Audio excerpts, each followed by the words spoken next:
things when it comes to this orphan spirit. I want to talk a little bit about it.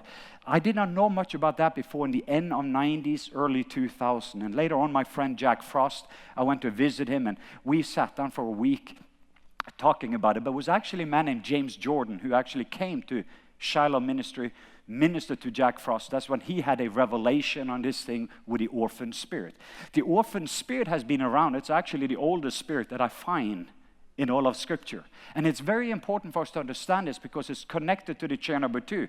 That most of us, we do not realize that we can be in chair number 1 and have the revelation of it, but any orphan tendency, and it's very, very painful to have this orphan tendency. I'm not saying that you're not saved or maybe even have a spirit of sonship or have other things over you, but there is a black hole in your soul.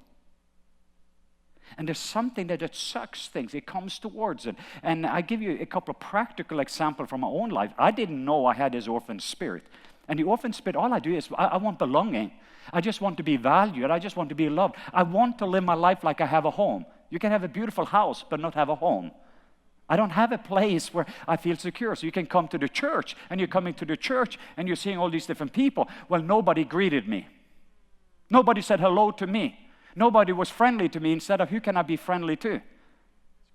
But if you do not realize that there's some of these orphan tendency, or in a staff meeting in a church, like I give you one example, one of the greatest churches that I have ever seen that was about to have a major transformation into this family paradigm, and Christopher knows them, one of my closest friends.